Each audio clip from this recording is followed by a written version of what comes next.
Your son is a liar. This evidence proves it. Please, officer, he's a good boy. He won't come out of this, ever.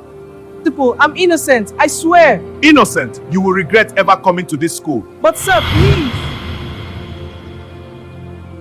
Everyone at Loyola Secondary School in Enugu knew two things about SS3. Chinedu Obi was the brightest student, and Kelechi Obichina was the richest. Beyond that, the two boys had nothing in common. Chinedu's father guarded a clinic gate on Independence Layout. His mother sold pepper and crayfish at Ogbete Market. They lived in a two-room flat in Abakpa, and every kobo they saved went toward one dream, Chinedu's university education.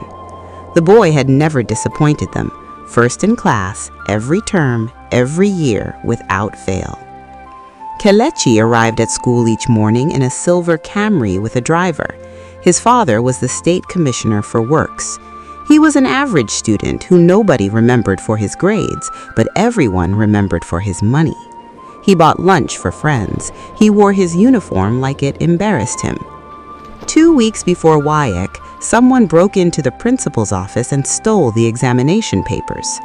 Mr. Okafor discovered it on a Wednesday morning, the filing cabinet slightly disturbed, the envelope shifted. He spent 2 days in private terror. If he reported it to WAEC, 600 students would be disqualified. His school would be finished. He prayed quietly that the thief would never be found. What he did not know was that Kelechi had stolen the papers himself, bribing the school cleaner 40,000 naira for a duplicate key. He had photographed every page with his phone, then replaced the envelope carefully. His father had promised him a Lexus SUV for distinctions. Kelechi intended to collect. But Kelechi was not done. The following morning, he tore a small corner from the chemistry paper and slipped it into the side pocket of Chinedu's school bag during assembly. It took 4 seconds. Chinedu was singing the national anthem with his eyes closed. At break time, Kelechi struck. Chinedu, wetin be this now? He pulled out the fragment in front of a gathering crowd, holding it up like evidence at a trial. The chemistry paper heading was clearly visible. Chinedu turned from the water tap and felt his stomach fall. I don't know how that got there. I didn't steal anything. Somebody put it there. Your bag, your pocket, someone in the crowd said.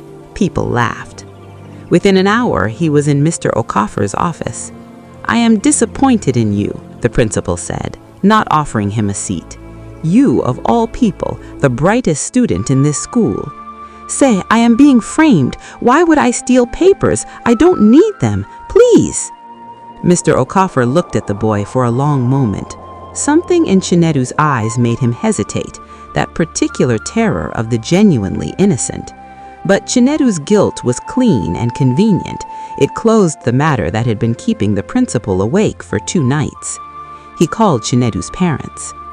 Emmanuel Obi arrived still in his security uniform, cap in both hands, body slightly bent in the posture of a man who had spent a lifetime navigating other people's power.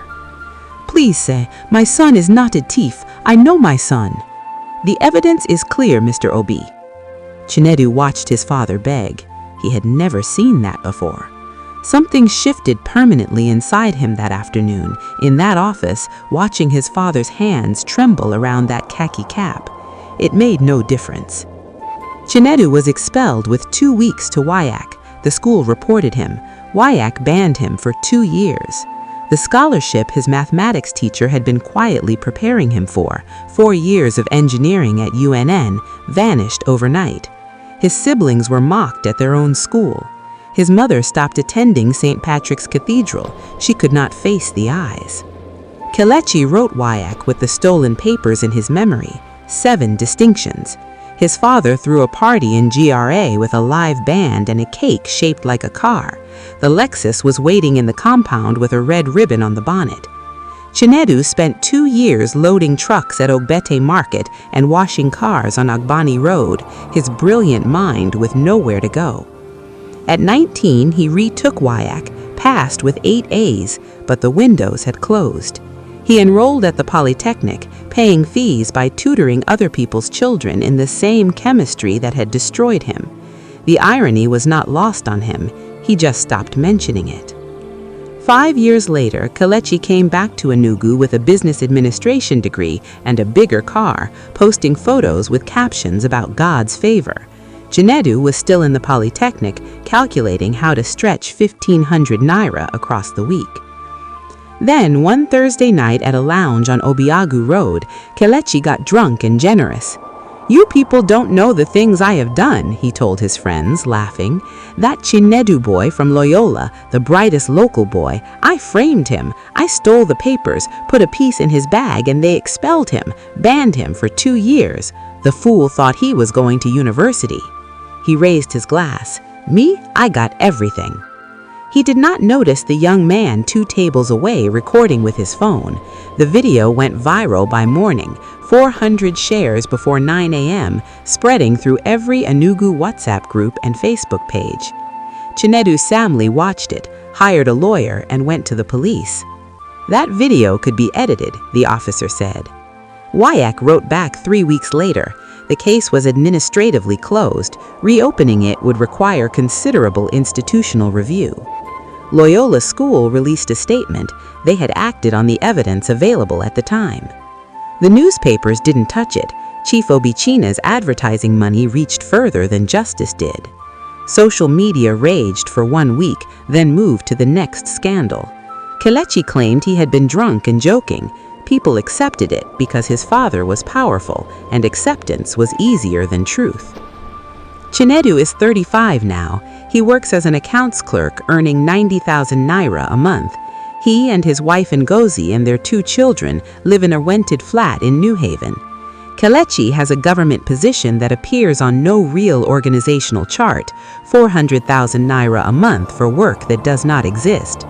Last month, he posted photos from Dubai. That same afternoon, Chinedu was helping Ngozi sell vegetables by the roadside. The video sits on Chinedu's phone. He watches it sometimes on the hard nights as proof that he was right. Then he puts it away because proof does not pay school fees or give back the years. His 8-year-old son once asked him, "Daddy, if you did nothing wrong, why did they punish you?" Chinedu did not have a clean answer.